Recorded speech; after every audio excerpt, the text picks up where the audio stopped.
यदि आपको हमारे वीडियोस के नोटिफिकेशन नहीं मिलते हैं तो इस सब्सक्राइब बटन को दबाने के बाद इस बेल आइकन पर क्लिक करें और फिर इस ऑल के बटन को ज़रूर दबा दें। इसके बाद आपको नोटिफिकेशंस मिलने लगेंगे।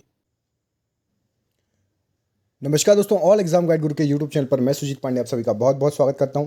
दोस्तों यहाँ पर हम आपके लिए लेकर आ गए हैं 50 साइंस के एमसीक्यू। यदि आपने साइंस पढ़ ली है तो इन एमसीक्यू टेस्ट को लगाइए। ये रेलवे एसएससी पीएससी में बार बार आए हुए प्रश्नों का संग्रह है। प्लीज़ यदि चैनल पर पहली बार आए हैं तो चैनल को सब्सक्राइब कर लेना। वीडियो पसंद आए तो वीडियो को लाइक ज़रूर कर देना। यदि आपको एक भी क्वेश्चन पसंद आता है तो हमारी मेहनत के लिए वीडियो लाइक ज़रूर कर दिया करिए। स्टार्ट करते हैं। पहला क्वेश्चन आपकी स्क्रीन पर आपको दिख रहा होगा। इस क्वेश्चन में आपसे पूछा गया है, इनमें से कौन सा तत्व रेडियो एक्टिव नहीं है? तो सही आंसर हो जाएगा आपका यूरेनियम है, थोरियम भी है, प्लूटोनियम भी है। जर्कोनियम नहीं है, ऑप्शन नंबर डी यहाँ पर रेडियो एक्टिव तत्व नहीं है जर्कोनियम। क्वेश्चन नंबर 2 पर बढ़ते हैं। किसी पिंड का वजन किसके केंद्र से प्रतिक्रिया करता है?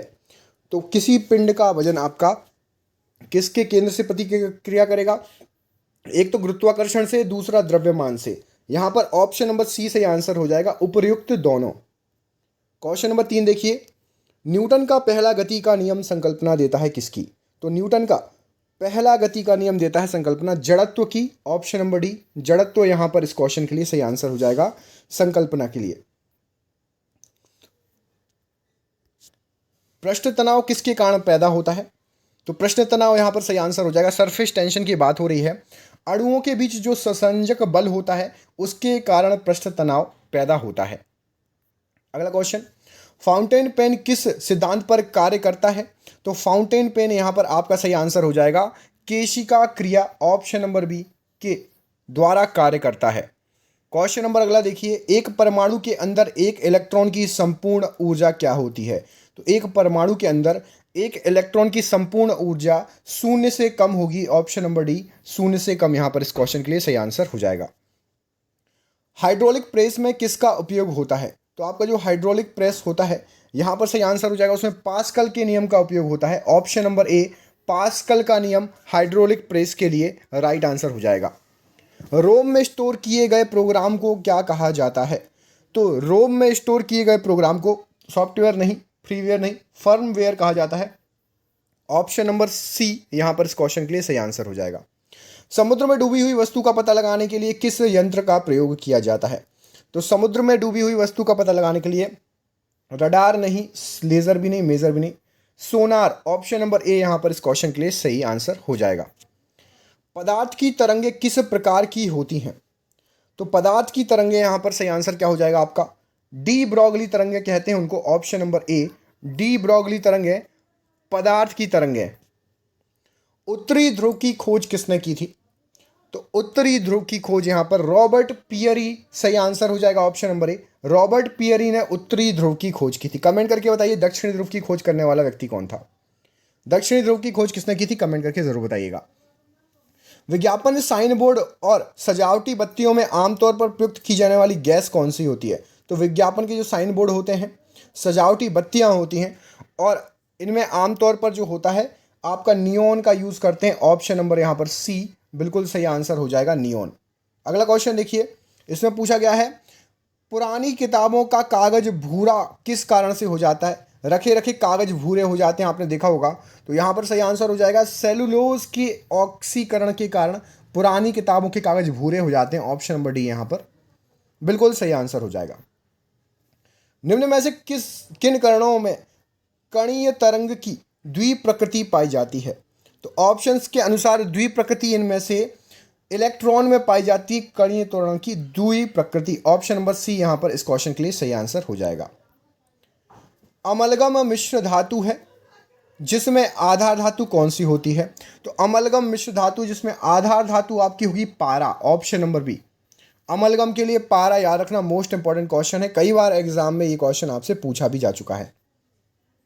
लोहे को जंग लगता है इनमें से किस कारण से? लोहे को जंग लगने का कारण जो है आपका ऑक्सीकरण के कारण जंग लगता है। ऑप्शन नंबर यहाँ पर ए बिल्कुल सही आंसर हो जाएगा।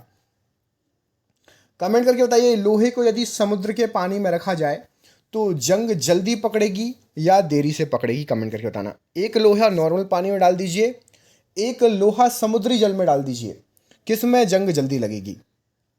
निम्न में से कौन सा एक ठोस स्नेहक है, आपको बताना है। तो यहाँ पर जो ऑप्शंस दिए गए हैं उसके हिसाब से इंडियम नहीं, जर्मेनियम भी नहीं, गंधक भी नहीं, ग्रेफाइट एक ठोस स्नेहक है। ऑप्शन नंबर डी ग्रेफाइट यहाँ पर इस क्वेश्चन के लिए बिल्कुल राइट आंसर हो जाएगा। पानी में घुली हुई कौन सी गैस उसे क्षारीय बना देती है? तो पानी में घुली हुई यहाँ पर अमोनिया गैस है जो कि क्षारीय बना देगी, उसको याद रखिएगा। ऑप्शन नंबर अमोनिया यदि पानी में डालोगे तो क्षारीय हो जाएगा पानी। ठीक है, अगला क्वेश्चन देखिए। निम्न में से कौन सी गैस न्यूनतम तापमान पर द्रव में बदल जाएगी? यदि न्यूनतम तापमान करोगे तो कौन सी गैस द्रव में बदल जाएगी, क्या हो जाएगा यहाँ पर सही आंसर? राइट आंसर है हाइड्रोजन, ऑप्शन नंबर ए। अगला क्वेश्चन देखिए, ये रहा आपकी स्क्रीन पर। वायु में हाइड्रोजन जब जलने लगती है तब क्या पैदा करेगी? तो यदि हाइड्रोजन को जलाओगे तो आपको मिलेगा H2O, ऑप्शन नंबर यहाँ पर भी पानी बिल्कुल सही आंसर हो जाएगा इस प्रश्न के लिए। अत्यधिक प्रदूषणकारी उद्योग किस कोटि में आते हैं?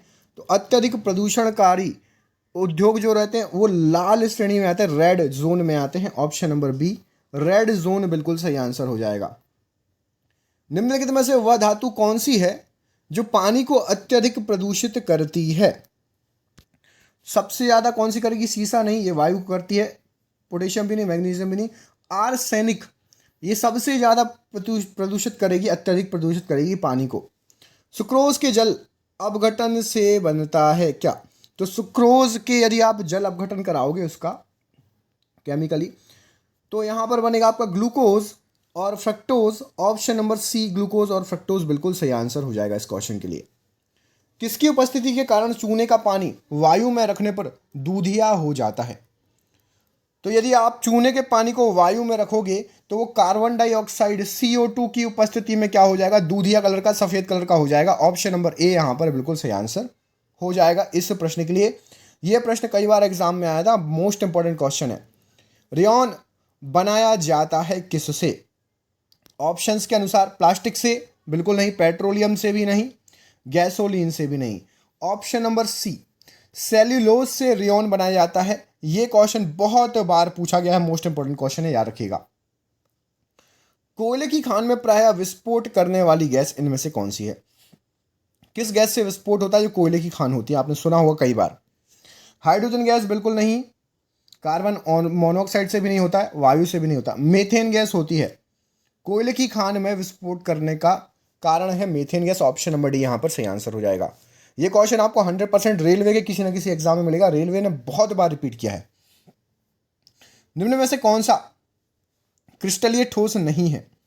नमक, शर्करा, कॉपर सल्फेट या फिर रबड़? क्रिस्टलीय ठोस, तो क्रिस्टलीय ठोस आपका रबड़ नहीं है। ऑप्शन नंबर डी रबड़ क्रिस्टलीय ठोस में नहीं आता है। परमाणु शक्ति संयंत्र किस सिद्धांत पर काम करता है? तो यहां पर परमाणु शक्ति संयंत्र विखंडन की क्रिया पर काम करता है। ऑप्शन नंबर ए बिल्कुल सही आंसर हो जाएगा। कमेंट करके बताइए हाइड्रोजन बम, मैंने सुबह पढ़ाया था, जिसको यदि सुबह वाला वीडियो देखा होगा तो आपसे बन जाएगा। हाइड्रोजन बम किस सिद्धांत पर कार्य करता है? संलयन, विखंडन या किसी और? कमेंट करके जरूर बताइएगा। सीसा पेंसिल में, जो सीसा पेंसिल होती है उसमें शीशे का प्रतिशत कितना होता है? तो सीसा पेंसिल में शीशे का प्रतिशत 0% होता है। नाम भले ही है सीसा पेंसिल लेकिन उसमें सीसा नहीं होता। ऑप्शन नंबर ए यहां पर सही आंसर हो जाएगा। फार्मेनिल एक जलीय विलयन है। फार्मेनिल ये किस किस का?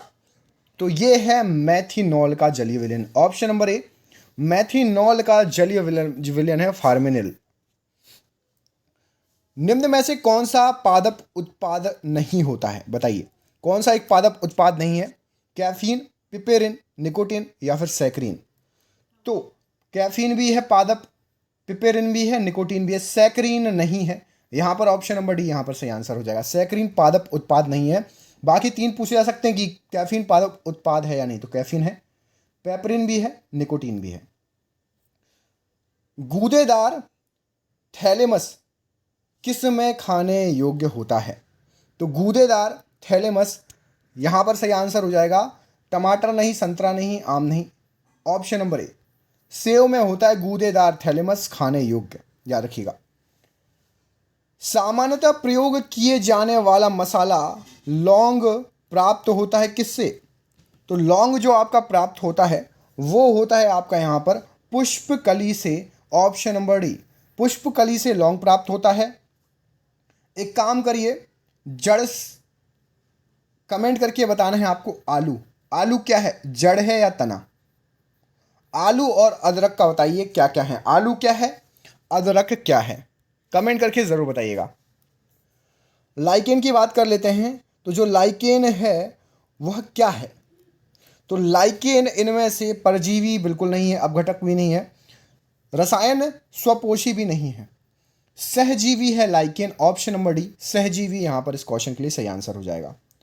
झील में ऊष्मा की अत्यधिक मात्रा के संयोजन को क्या कहा जाता है? तो झील में ऊष्मा की अत्यधिक मात्रा के संयोजन को ताप प्रदूषण कहा जाता है, ऑप्शन नंबर डी, ताप प्रदूषण बिल्कुल सही आंसर हो जाएगा इस क्वेश्चन को। ताप प्रदूषण नाम की कोई चीज़ सुनी भी थी पहले आपने? इनमें से कौन सी ग्रीन हाउस गैस नहीं है? जो ऑप्शंस दिए गए हैं इनमें से ग्रीन हाउस गैस कौन सी नहीं है? तो आपको बता दें, ईथेन जो होती है वो ग्रीन हाउस गैस नहीं है। जलवाष्प भी है, जलवाष्प की भी जरूरत पड़ती है पौधों को भोजन बनाने में, क्लोरोफ्लोरोकार्बन, कार्बन डाइऑक्साइड। ईथेन बिल्कुल सही आंसर हो जाएगा, जो कि नहीं है ग्रीन हाउस गैस। अगले क्वेश्चन में आपसे पूछा गया बुलबिल्स किस में भाग लेते हैं, बताइए। तो बुलबिल्स जो हैं आपके कायिक जनन में भाग लेते हैं, ऑप्शन नंबर बी, कायिक जनन यहां पर इस प्रश्न के लिए सही आंसर हो जाएगा बुलबिल्स के लिए। बौने पौधों को किसके अनुप्रयोग से लंबा किया जा सकता है, बताइए। साइटोकिनिन नहीं, डर्मिन भी नहीं, ऑक्सिन भी नहीं, जिबेरिन से यदि बौने पौधे हों तो उनको लंबा किया जा सकता है, ऑप्शन नंबर डी, जिबेरिन याद रखना सही आंसर हो जाएगा। क्लोरोफिल का खनिज घटक क्या है, बताइए। तो क्लोरोफिल का खनिज घटक जो ऑप्शन दिए, आयरन नहीं है, पोटेशियम भी नहीं है, कैल्शियम भी नहीं है, मैग्नीशियम यहाँ पर ऑप्शन नंबर बी, क्लोरोफिल का खनिज घटक ऑप्शन नंबर बी यहाँ पर सही आंसर हो जाएगा। अगले प्रश्न में आपसे पूछा गया, निम्न में से कौन से प्रक्रम अंधकार के समय पादपों के साथ संबंध होते हैं? तो ऑप्शंस के अनुसार आपका एक हो गया चालन और एक हो गया श्वसन। ये प्रक्रम हैं, ये अंधकार के समय पादपों के साथ संबंध होते हैं, चालन और श्वसन। निम्न में से कौन सा रोग प्रायः वायु के माध्यम से फैलता है, हवा के माध्यम से फैल सकता है? प्लेग, टाइफाइड, हैजा या फिर ट्यूबरकुलोसिस। तो टीबी जो होता है आपका, ट्यूबरकुलोसिस, ये फैल सकता है हवा के माध्यम से, याद रखिएगा। पेनिसिलिन किससे प्राप्त होगा, ऑप्शंस के अनुसार क्या हो जाएगा सही आंसर? तो पेनिसिलिन एक फफूंद से प्राप्त होती है, ऑप्शन नंबर ए, फफूंद से प्राप्त होती है पेनिसिलिन, याद रखिएगा। ज्ञात सबसे छोटा प्रोकैरियोटिक जीव कौन सा है? तो ज्ञात सबसे छोटा प्रोकैरियोटिक जीव की बात हो रही है तो माइकोप्लाज्मा यहां पर ऑप्शन नंबर बी बिल्कुल सही आंसर हो जाएगा प्रोकैरियोटिक जीव के लिए। पहला क्लोन पशु डॉली क्या था? ये क्वेश्चन कई बार आया है और आता भी रहेगा। पहला क्लोन पशु डॉली एक भेड़ थी, ऑप्शन नंबर डी, भेड़ यहां पर इस क्वेश्चन के लिए सही आंसर हो जाएगा, याद रखिएगा। डाउन सिंड्रोम वाले व्यक्ति अपरिहार्य रूप से किससे ग्रस्त हो जाते हैं?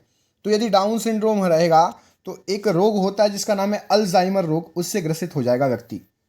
मोस्ट इंपॉर्टेंट क्वेश्चन था। अगला क्वेश्चन देखिए, प्राणियों के वैज्ञानिक नाम लिखने में प्रयुक्त भाषा कौन सी है? बहुत इजी क्वेश्चन है, कई बार एग्जाम में आया हुआ है। प्राणियों के वैज्ञानिक नाम लैटिन भाषा में लिखे जाते हैं, ऑप्शन नंबर बी, लैटिन यहां पर इस क्वेश्चन के लिए बिल्कुल राइट आंसर हो जाएगा। निम्नलिखित में से कौन सा जंतु स्तनपायी नहीं है, बताइए। जो ऑप्शंस दिए गए हैं उसके अनुसार तो गाय है, चमगादड़ भी है, चूहा भी है, सार्क स्तनपायी नहीं है, ऑप्शन नंबर सी, सार्क स्तनपायी नहीं है। कमेंट करके बताइए ब्लू व्हेल स्तनपायी है या नहीं, ब्लू व्हेल स्तनपायी जीव है या नहीं, कमेंट करके जरूर बताइएगा। हार्मोन के रूप में कार्य करने वाले प्रोटीन का उदाहरण बताइए, जो कि हार्मोन के रूप में कार्य करता है, ऐसा कौन सा प्रोटीन है? तो यहाँ पर जो ऑप्शन दिए हैं उसके हिसाब से ऑक्सीटोसिन एक ऐसा प्रोटीन है जो कि हार्मोन के रूप में कार्य करता है, ऑप्शन नंबर बी, ऑक्सीटोसिन यहाँ पर इस क्वेश्चन के लिए राइट आंसर हो जाएगा। सबसे बड़ा शावक कौन सा जानवर पैदा करता है? तो सबसे बड़ा शावक ब्लू व्हेल या नीली व्हेल पैदा करती है, ऑप्शन नंबर सी यहाँ पर सही आंसर हो जाएगा इसको। तो ये हो गया आपका पूरे 50 क्वेश्चन। मैंने आपसे जो सरप्राइज क्वेश्चन पूछा था, ब्लू व्हेल जो है क्या है, स्तनपायी है या नहीं, कमेंट करके आपको बताना है, उसका आंसर बताइए। इस क्वेश्चन से आपको उसका थोड़ा बहुत हिंट मिल जाएगा। तो प्लीज़ यदि चैनल पर नए हैं, चैनल को सब्सक्राइब कर लीजिए। ये 50 क्वेश्चन कैसे लगे, अच्छे लगे तो वीडियो को लाइक करना, और रोज़ चाहिए हो तो दोस्तों को भर भर के भेजो, जो नहीं देखता है उसको भी भेजो, भाई दोस्त बहन जो भी हैं सबको भेजना है आपको वीडियो, ठीक है। आपको ये क्वेश्चंस हम ऐसे ही लाते रहेंगे। प्लीज़ चैनल पर नए हैं, चैनल को सब्सक्राइब कर लेना। मिलते हैं अगली वीडियो में, तब तक के लिए अपना ख्याल रखो। बहुत बहुत धन्यवाद दोस्तों, आपका दिन शुभ हो। बहुत बहुत धन्यवाद।